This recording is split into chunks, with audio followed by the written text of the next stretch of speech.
The following are properties, original work, creations, and ideas of Botlhale Sehoa.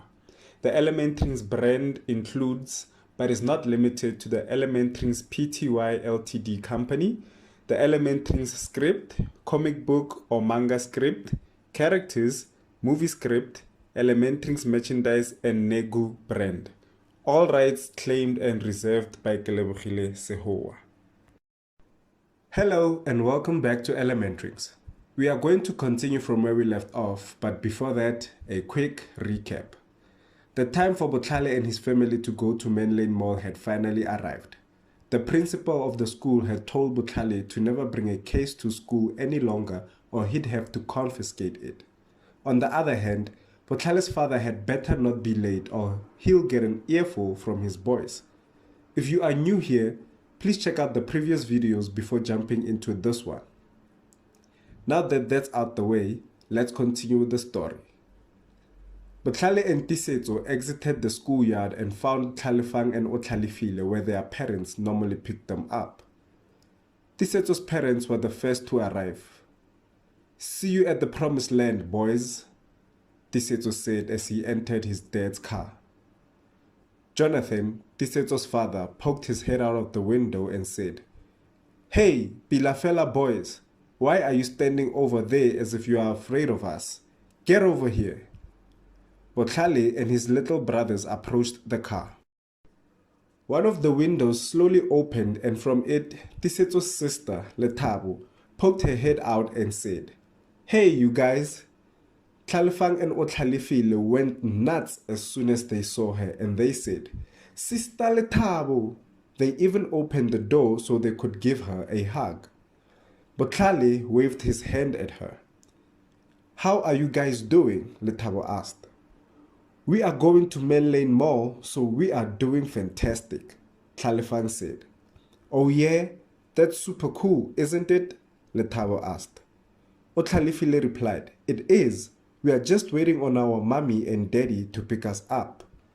Lethabo then said, "I guess we'll be meeting there."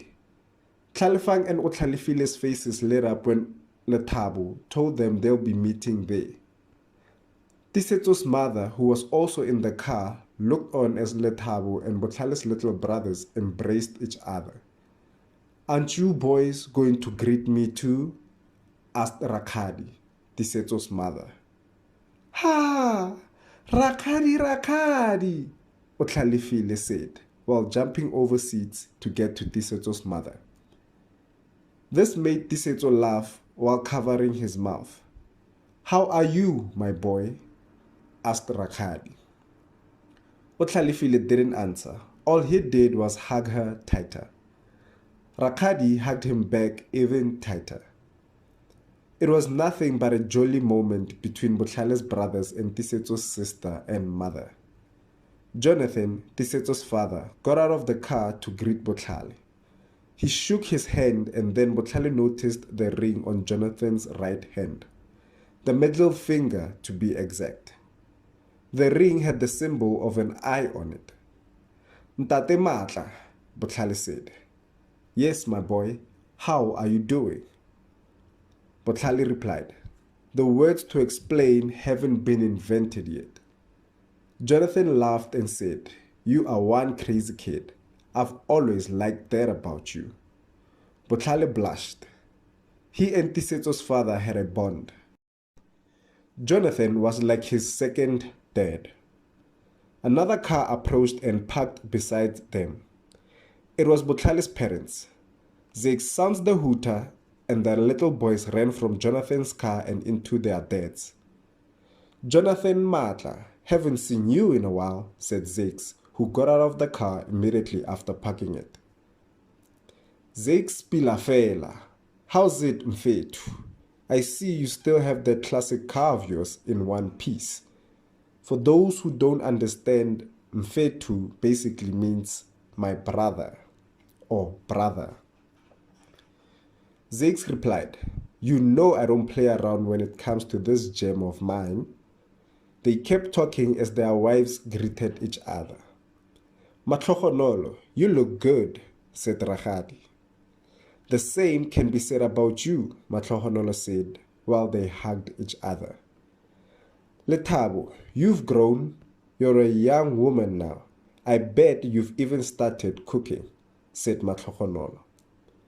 Lethabo blushed and just waved. Rakadis then said, she hasn't learned how to yet. I blamed Jonathan. He favors her too much.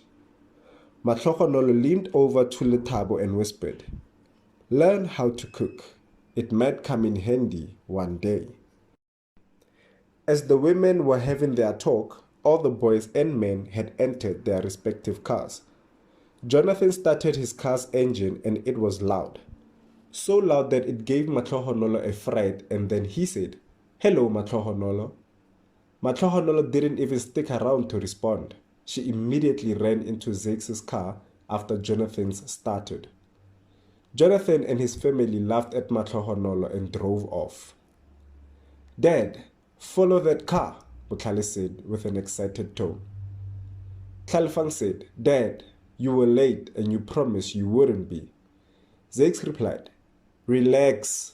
Menlyn Mall will still be open or there when we arrive. Plus, we have to follow Tisetso's father. Zakes started his car and they followed Jonathan's car. The boys were in the back seat and they were happy. They smiled all the way to Menlyn Mall. Matlhogonolo turned around and looked at them and said, I'm glad to see you boys smile like this. Their faces lit up at the sound of their mother's words. Zakes adjusted his rearview mirror so he could see them.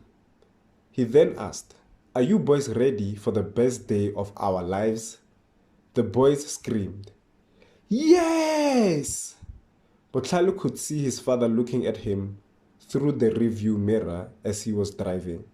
They locked eyes and were both smiling at each other. Then Botlhale winked at Zakes and said, thanks, Dad. Zakes replied, I'd do anything to see you boys happy. Matlhogonolo looked at Botlhale and smiled, then looked at Zakes and thought, I don't know why he was riled up earlier on. Look at him now. Men, how quickly they forget. A while later, Botlhale saw the sign from afar, and it read, welcome to Menlyn Mall. There it is, Botlhale exclaimed to everyone in the car. A minute later, they entered the mall's parking area. Their car drove past one of the entrances that had Menlyn above it. Wow, so this is Menlyn Mall. The legend. I'm finally here, Botlhale said. And that's the end of the 12th release. Botlhale finally made it to Menlyn Mall after waiting for who knows how long. I hope he loves it as much as he thinks he should. Turn on your notification bells, subscribe, like, comment, and share this with others. The fandom will only grow from here on out. And remember, don't be afraid to interact with one another or me in the comment section. I think that will help improve the experience of the story for all of us. Thank you for tuning in, and bye for now.